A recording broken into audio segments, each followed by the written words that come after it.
monopoly company like the post office that does that function and nobody else can compete with them, and so it's not duplicative effort. I think we've gotten past that at this point, and most people appreciate competition. The government monopoly laws are really set up just to defend the idea of competition. And the cartel laws, for example, are also set up to defend competition, to keep competition going. But I would like to make the startling statement, perhaps, that we don't need laws against cartels either. Now, what is a cartel? A cartel is when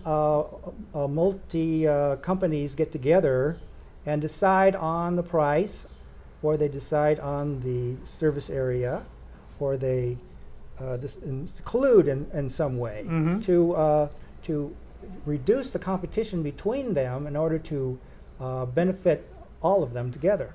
To maximize their profits. The most famous cartel is OPEC, Organization of Oil-Producing Countries, who reduced the supply of oil back in 1973 and made us all pay more for our gasoline. And so cartel has a very distasteful connotation to the public. But someone like yourself or myself, can we start an oil company and start importing into the United States, or are there additional restrictions that would keep us from doing so? Well, there's dozens of small oil companies, and they're all trying to get larger. So I don't think that it's a matter of. I've heard it said, you can't start your own oil company. Well, that's because you don't have the expertise. But there are companies that do that, and they have the expertise, and so that's not a problem. There's a lot of competition in the oil industry. There is? Is there some government agency that would keep me from selling oil into the United States? No. There's not? No. Okay. No, as a matter of fact, energy is one of the more open market areas that we have. You can, if you're in the oil business, you have to compete with everybody in the whole world. We have foreign oil companies like Shell and British Petroleum selling oil here in the United States. You can't say that about the airlines, for example. You can't. If you're a foreign airline, you can't fly domestic in the United States. You know that? Oh, really? Absolutely.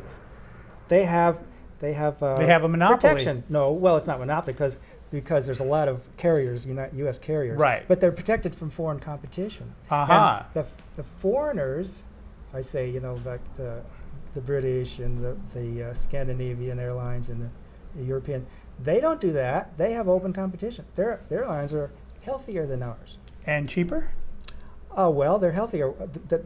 The bottom line is, can you run at a profit? And the domestic airlines are going bust, right and left. But the foreign airlines are more healthy. So we should allow Japan Air to come in and compete. We should allow. Well, basically, the point I'm trying to make is that most all government interference in the marketplace is a bad idea and has the opposite effect. And here's an example where the airlines are protected from foreign competition for their benefit, and it's just the opposite effect. And it's not beneficial to the consumer. It's not beneficial to the consumer either.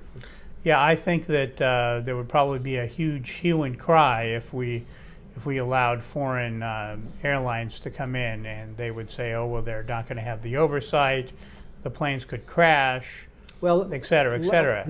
Well, I don't think so. You can still fly to Europe on a foreign airline, but let's go back to the cartel, which is our subject. Okay. Now, most people would say, "Oh, we can't allow collusion in the marketplace. These companies would get together and they'd fix the prices and they'd make a lot of profit at our expense, us the customers. So we need to have government stop that." Well, here's the argument against that position: you can't stop price collusion.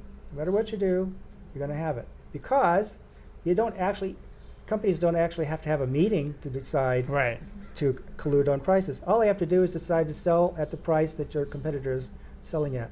No collusion whatsoever, but when they set the prices like that, that's essentially the same as a cartel. And we have cartels all the time.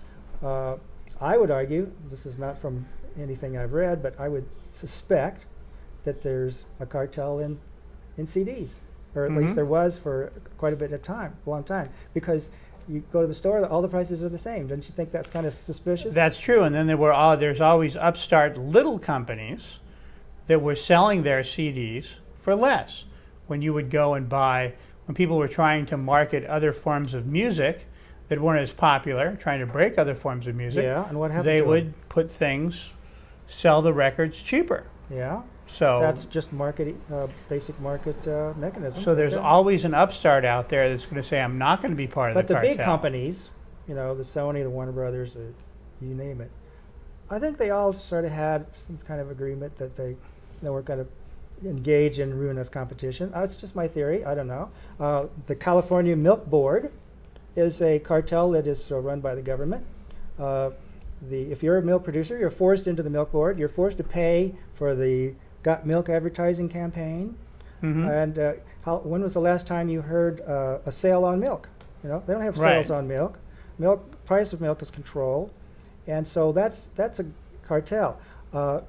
Franklin Delano Roosevelt, during the New Deal Depression era, he tried to actually force all the major corporations into cartels because he was trying to get prices up. He thought that deflation was a problem, and they didn't like it. Some of them actually took him to the Supreme Court and objected, and the Supreme Court eventually turned New Deal on him and said that he could do that. But there was a struggle there for a while. Nazi Germany, they had cartels with everything, and that was, one of the secrets to their brief success with getting the war machine going. Basically. But that loots the economy, and eventually They the economy didn't is think going to so. collapse. They didn't think so. Right. My point is, whether cartels are good for the economy, bad for the economy, that's another question. But they're ethical. They're market ethical. In other words, remember what I said about the market ethics. You come with being self-interested. You can sell anything at any price you want. There's no rule against talking to your neighbor vendor and saying, "What are you selling yours for? I think I'll sell mine for that." Prices are just negotiable. That's all. They're set by buyers and sellers, and the reason that it's not unethical to collude prices is because the buyer always has a safety mechanism. He doesn't have to buy your product. You are competing not with, like, say, name a product like milk, for example. You're not just competing with other milk producers. You're competing with soda pop, lemonade. You're competing with water. You're competing with everything. People don't have to drink milk if they don't want to. So there's a market mechanism for bringing cartel into control. Another point about cartels is that they're unstable. If any one producer decides that he'll cheat on the others and lower their prices, he will gain market share. He will increase his profits by cheating on the other people in the cartel. So there's really no reason to have laws against cartel. It's just another excuse for government interference into the marketplace. And for anyone else out there that would like any more information about economics, you could look up Milton Friedman on the internet, the Nobel Peace Prize winning. Foundation of Economic Education.org, FEE. FEE.org. Or and Objectivist Center. Objectivist Center. And then the Libertarian Party, you could look them up as well on the internet. And you can join us there online as well. And if you'd like any other information, you don't have a computer, give us a call at 1-800-ELECT-US, and we'll send you out a free packet of information. Thanks for watching, and we'll see you next time on The Libertarian Alternative.